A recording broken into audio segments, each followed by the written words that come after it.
So may butag sa ha. Ang ato karon nga ebanghelyo very common gyud sa atong experience. Kanang ilimod ka ba unya may magbuti kanimo. Common guni kayo. Sa mag-asawa, sos mga unfaithful sa husbands, unfaithful kini mga asawa, unfaithful kini mga anak sad o daghan ko na ang experience ani no kato mga best friend nato gipangka nato no nga di gani maka-greet ka nato karon nga nakatabang nato sa ilaha wa na gyud baski unsahon pa nato unsahon na nimo be okay sumaw na karon nga itudloan kita ni Jesucristo pinagi sa atong ebanghelyo no so sa atong ebanghelyo nay kanang duha ka klases pagbudhi no pagbudhi ba? Ang pagbudhi ni o betrayal ni Judas o pagbudhi ni San Pedro, ni Simon Pedro. Nya i-differentiate na to unsa man ang kay Judas o pagbudhi o betrayal ni Judas o ang betrayal ni Pedro ni Simon. Kay Judas ang iyang pagbudhi no kay Jesucristo kanabitaw planado giplano ko diya deliberate deliberate called and calculated dugay na nga iyang hagihuna-huna paano ano siya no onya igno nato is the worst one pinagugkadili gud maayo gyud no kay nga naman kay si Judas una gi-reject niya kato pa yung pag-reaching out ni Jesus Christ sa iya so ginlan ko kung maigsuon nga sa Jewish culture no sa mga Hudyo ang mulingkod sa tuo o sa wala sa nagkumbira kanimo mauna ang pinaka-importante ng mga tao sa invitation. Gani nakakita ka mong Last Supper no? Di ba? Sa Last Supper, kaysa kato nagkuan, kito kato ang iyang ulo bitaw nag-anak kay Jesus Christ, si Juan, beloved disciple. Pero ang usa, si Judas.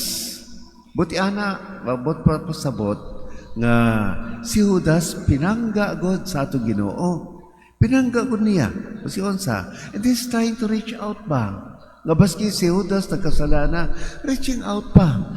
Kay ang signs nga best friend ko nimo, intimate ko nimo nga friend, kanang tunulan gani nimo sa imong pagkaon. Kay numdum ka mo katong gikasal ka mo, naghungitay ka mo. No, kay numdum ka adto. Nakatong nagkuhan ka mo sa kapinggan, tapos kanang sa cake bitaw, kanusay mo, kuhan tapos ikaw said, no, okay, this is a symbol of love, that is a symbol of intimacy. Sumunod gibuhat ni Jesus Christ, nag-reach out ko siya, iya kagitunulan. Si Judas, aroy, kay mo lagi na, Judas yun, no? Maski usahon, Judas ko siya, wa siya. Iya makidawat, no? Kidawat ko niya. Pero siya kasing-kasing, padayon gyapon iyang plano.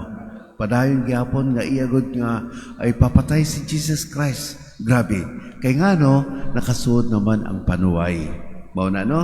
Para kasuod sa atong panuway, bantay ko kita. Kung dili ato mag-ampo suod ko na siya. Okay? Kay Pedro, gibuti masad ni Pedro si Jesucristo, pero out of fear, out of impulsivity, no? Kana bitawa ka kabantay, tapos questionan ka, di ba?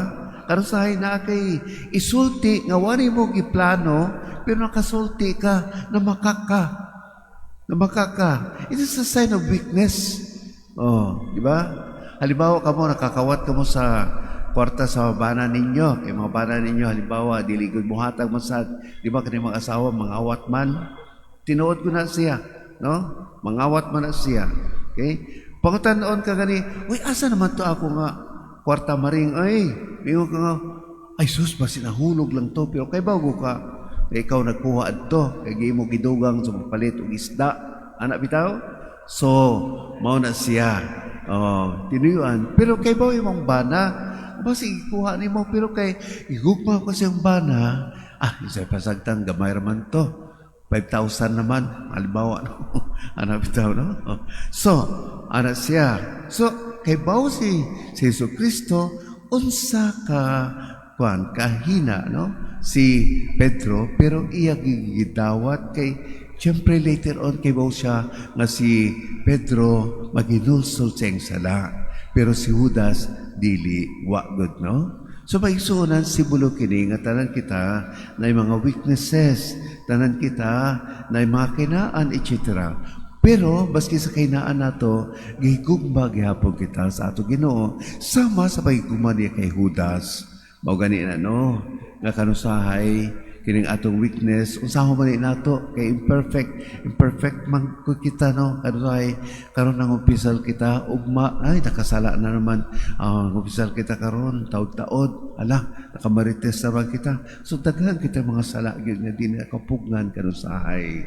So nagsulti si Rick Warren sa kaya sa iyang libro bitang Book of the Purpose na unsaon man ni siya, no, una, kung nakita hinaan, no?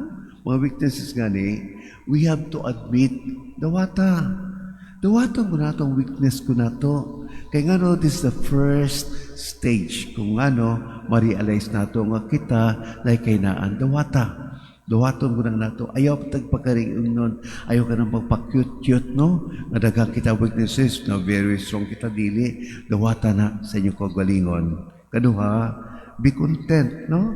With your weakness. Dili nga kontento ka lang, dili ka manikamot. Saan manikamot man kita? Kaso lang good kay, di ko na ito kaso ay makuha kay imperfect mo kita, weakness ko kita. Kaya nga naman, sa katao bitaw nga dawato niya, o niya i-content niya bitaw, that's the time nga mag-ingon ko siya nga, ang ako kining weaknesses, no? Kung dili na ako kini iduol sa Ginoo, wag yun ko. Okay? Sumaw na ang imong ang imong kanang buhaton. Be content, no? Kay this is a sign na ang contentment is an expression of faith in goodness, no?